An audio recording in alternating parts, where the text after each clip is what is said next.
Pranowo.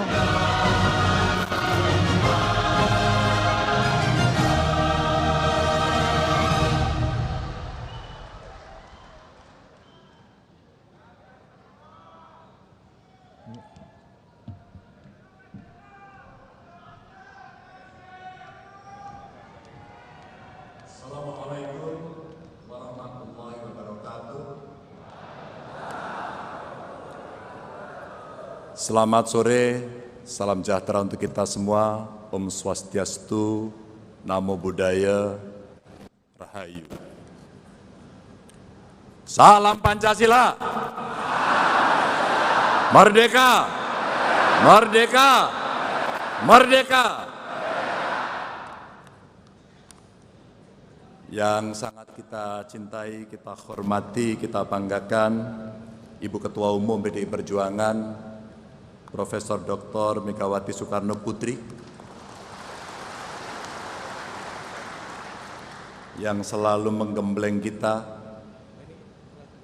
memberikan pelajaran kepada kita apa arti kesabaran dan keteguhan dalam perjuangan.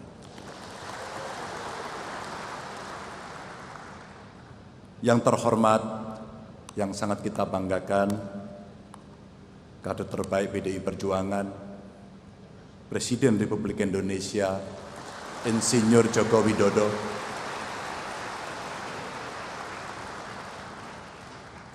buat saya pribadi beliau adalah mentor yang telah memberikan banyak sekali pelajaran sehingga kami mendapatkan banyak ruang untuk bisa belajar. Terima kasih Pak Presiden. Yang kami hormati Bapak Wakil Presiden, Bapak Kiai Haji Ma'ruf Amin, terima kasih sudah hadir. Ketua DPR RI Mbak Puan Maharani, terima kasih. Tentu beserta seluruh jajaran DPP PDI Perjuangan, Pak Sekjen Mas Prananda.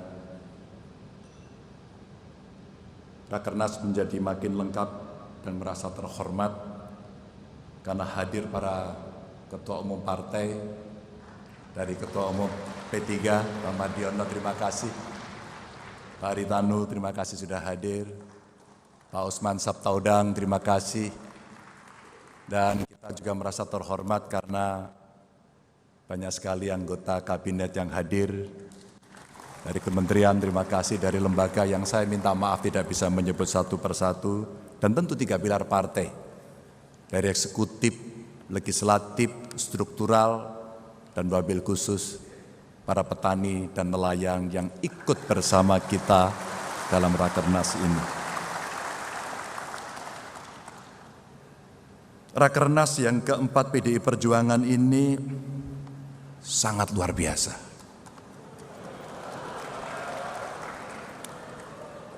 Bukan hanya jumlah pesertanya, tapi pilihan temanya yang sangat istimewa. Kedaulatan pangan untuk kesejahteraan rakyat dengan subtema yang sangat-sangat spesifik. Pangan sebagai lambang supremasi kepemimpinan Indonesia bagi dunia. Saya sambil mencoba membayangkan apa yang kemudian dipikirkan oleh Ibu Megawati. Kira-kira apa yang mesti kita kerjakan? Pada Rakernas terdahulu, kita pun membahas persoalan-persoalan rakyat, tema kemiskinan, stunting, pemerintahan yang bersih, anti korupsi. Dan kita bangga sebagai kader PDI Perjuangan bahwa partai kita selalu berpikir apa yang dibutuhkan oleh rakyat. Setiap Rakernas. Kita coba cermati setiap saat Ibu Mega berpidato, setidaknya ada 8 pokok-pokok kebijakan kedaulatan pangan yang Ibu Ketua Umum sudah sampaikan. Poin-poin yang sangat penting itulah buat kita yang ada di eksekutif, legislatif, kita coba mengawal agar itu bisa tereksekusi dengan baik, dengan target-target yang terukur. Dan tentu apa saja itu dari kedaulatan pangan yang menjadi tema kita hari ini, ada satu kata yang membuat semangat kita makin kuat, adalah swasembada untuk bahan pokok sehingga kita mampu memenuhi kebutuhan rakyat kita sendiri. Tentu saja itu tidak bisa menggelinding apa adanya begitu saja, karena butuh hadirnya negara untuk bisa memastikan petani dan nelayan menjadi tuan rumah di negerinya sendiri untuk mengurus pangan ini. Tentu hadirnya juga tidak tiba-tiba. Hadirnya juga tidak menggelinding begitu saja. Ada beberapa poin yang coba kita catat. Yang pertama, bagaimana kita menggenjot riset. Dan tentu saja teknologi pertanian yang hari ini sudah saatnya menuju teknologi pertanian tingkat tinggi, high-tech. Tentu ada politik tata ruang yang harus bisa memastikan seperti pesan Ibu tadi, bahwa lahan subur tidak boleh dialihfungsikan. Saya senang ini disampaikan oleh Ibu Ketua Umum untuk mengingatkan kita bersama. Ketika penugasan saya di DPR berjalan, saya ikut membahas undang-undang lahan pertanian pangan berkelanjutan. Tinggal bagaimana kita mengeksekusi, karena di ruangan ini ada dari eksekutif, baik dari pusat maupun daerah, yang berkewajiban untuk melaksanakan undang-undang ini. Dan tentu saja kebijakan fiskal untuk memberikan stimulus bagi inovasi peningkatan produksi nasional, termasuk penerapan teknologi terapan pertanian dan pembangunan yang masif infrastruktur pertanian serta sarana produksi pertanian, dan kita bisa belajar dari manapun. Kita bisa berkolaborasi dari manapun. Tadi sudah kita lihat, Ibu Ketua Umum, hasil riset-riset BRIN yang sebenarnya sudah bisa dilakukan hilirisasi untuk bisa kita lakukan terapan. Karena dari anak bangsa sudah bisa menunjukkan karya-karyanya. Tinggal kita memastikan untuk bisa menggunakan itu. Dan tentu saja hal yang penting dan dasar untuk menyejahterakan wong cilik adalah melalui pangan dan melalui makanan, tidak ada yang lain. Tentu saja nanti varian yang banyak akan menjadi dukungan karena ini yang paling pokok. Apabila kita bisa meningkatkan sektor pangan Indonesia untuk kesejahteraan rakyat, maka kita akan mampu membawa Indonesia lebih berjaya, dan tadi pesannya adalah makin berdikari dan berdaulat.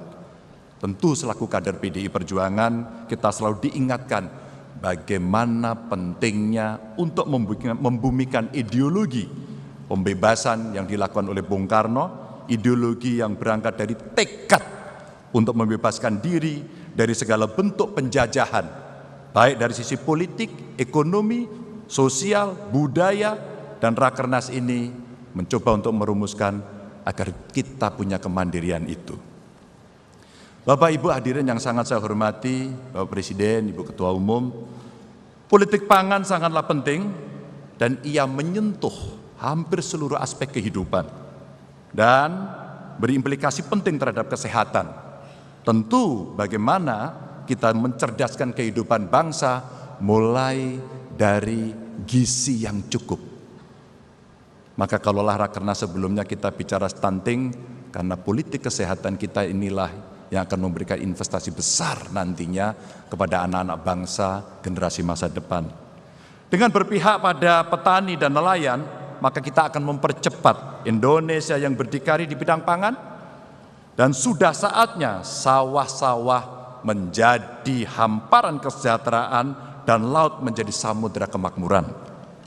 Dan Ibu Ketua Umum, hadirin yang saya hormati, Bapak Presiden, kita bisa melihat Rakernas keempat ini dilengkapi dengan pameran pangan, sekaligus menjadi ajang untuk menyampaikan gagasan akan masa depan Indonesia, di mana pangan perlu menjadi nafas kehidupan bangsa. Peningkatan nilai pangan Indonesia sendiri tidak bisa hanya dilakukan dengan memperbaiki satu aspek saja. Pasti tidak akan cukup. Dan dari hulu sampai hilir mesti kita yakini bisa kita kelola Kita harus melakukan transformasi dan tentu saja akselerasi untuk meningkatkan nilai pangan yang dimiliki oleh tanah air kita. Kita bisa melihat bagaimana dengan segala semangat Pak Jokowi dan dukungan seluruh kabinet, setidaknya kita akan memiliki 61 bendungan yang memberikan sumbangsih yang sangat besar pada kemajuan pangan kita. Kita bangga pada nilai-nilai itu. Meskipun demikian kita masih harus memberikan perhatian karena ada PR, di mana berbagai persoalan yang terjadi muncul karena sekitar 650.000 hektar sawah menyusut tiap tahun dan 65% sawah irigasi menjadi tidak subur. Maka menjadi relate dari bendungan yang disiapkan, teknologi yang dimasukkan untuk memenuhi kebutuhan dasar dari saudara kita petani agar bisa berproduksi lebih baik.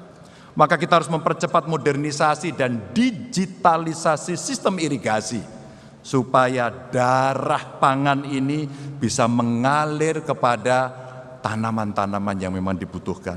Kita tegakkan apa-apa yang harus kita lakukan, seperti tadi kita mesti menjaga lahan subur kita. Biarkan sawah kita tetap menjadi sawah. Biarkan embung tetap menjadi embung yang akan memenuhi kebutuhan air.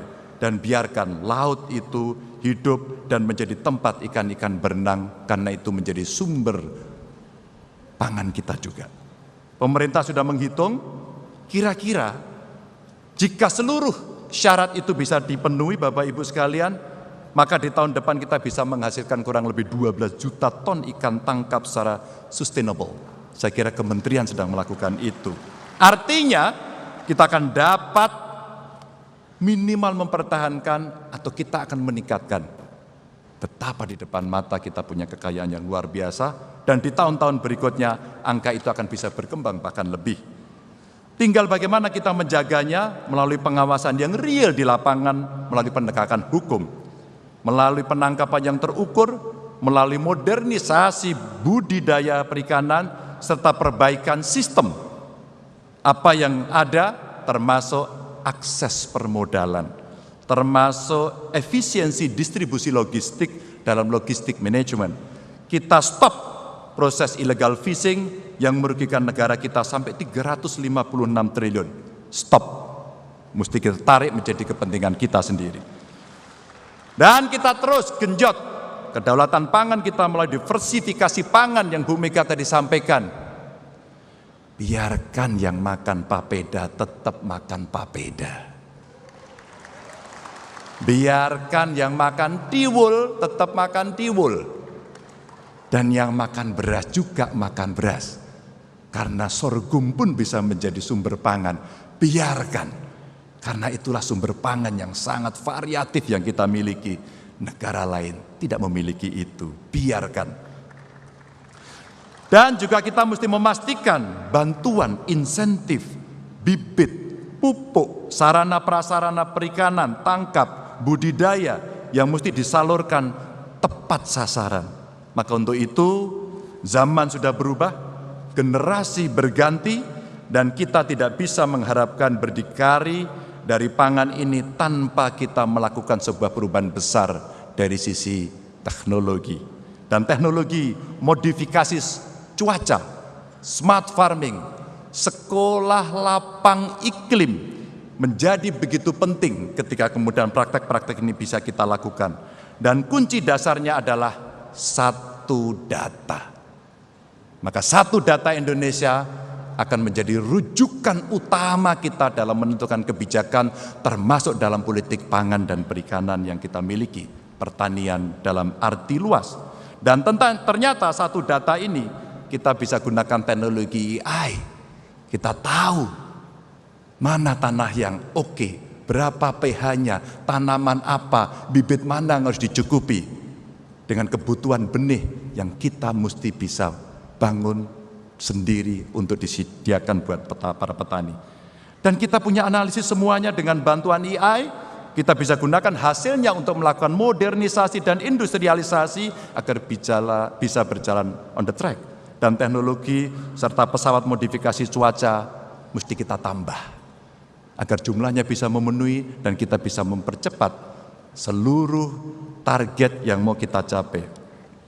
Kita luaskan program Smart Fisheries Village yang sekarang sudah dijalankan oleh pemerintahan Pak Jokowi.